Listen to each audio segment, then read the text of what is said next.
as you can see, kind of looking inside of this cabin, we do have a very BMW-esque interior, unlike the exterior, which doesn't look anything like a BMW. Let's hop on inside though.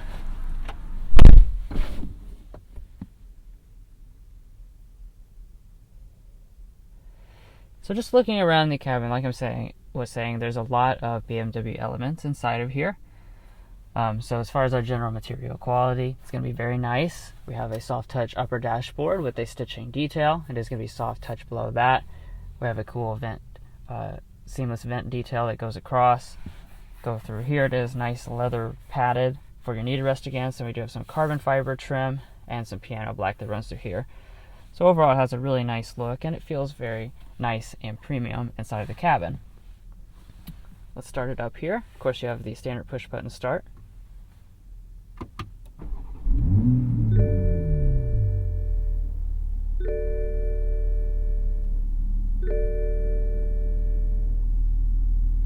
Yeah, so right from the beginning you're going to hear that beautiful sound of the inline 6-cylinder. And we have the gauge cluster right here. It is a full digital setup, has a really cool look to it. As far as this display over here, this is going to be 8.8 inches. It is going to be running BMW iDrive 6. So, you'll just notice it's basically the same as what you see on many BMW models. Same goes for the shifter. We have the iDrive controller. You've got some buttons down here for your sport mode, traction control, parking sensors, safety systems.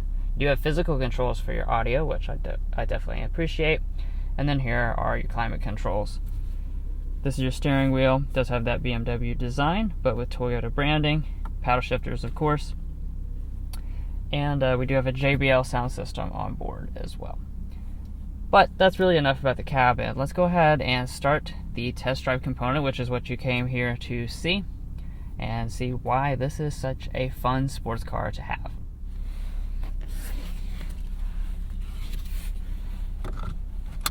The seats have really nice and thick bolsters, so they really hold you in place as you start to drive.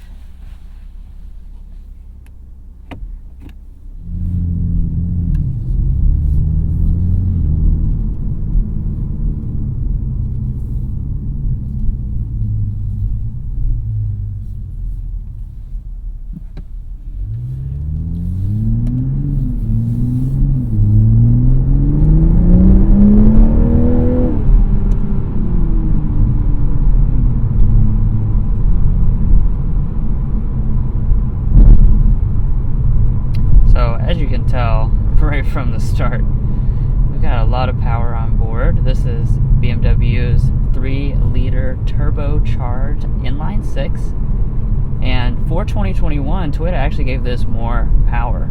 So with this updated version of the engine, we now have 385 horsepower.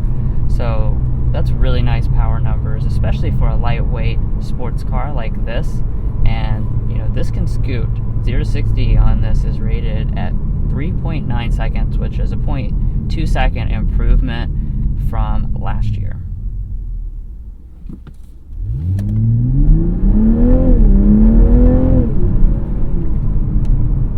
Oh yeah. Of course the sound of this is phenomenal as well.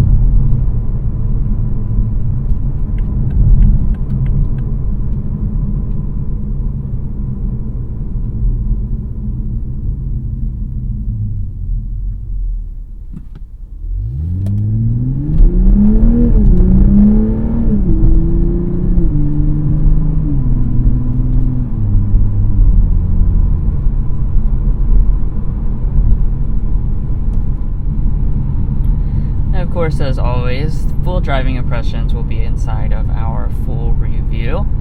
But just talking about a few elements of how this driving experience is.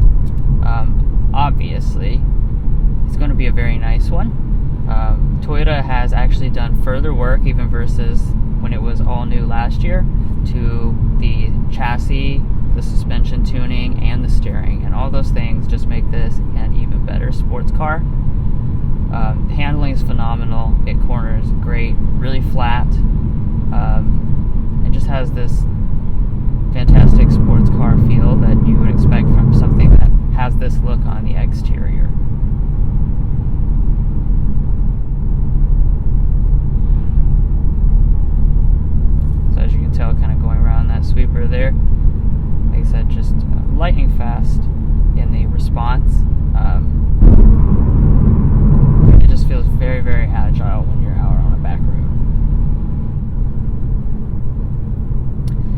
far as like everyday livability, I think it's actually pretty comfortable. The seat is nice. With the bolsters adjusted, it really holds you in nice and tight for sporty driving and everyday driving. And the ride quality is pretty good. Obviously, it's going to be like more firm than a sedan or anything like that, but for a sports car, it has a pretty reasonable level of comfort. You could definitely drive it on the everyday. That being said, there's not a lot of storage, and the cup holders are pretty inaccessible, so that might discourage you from using it every day.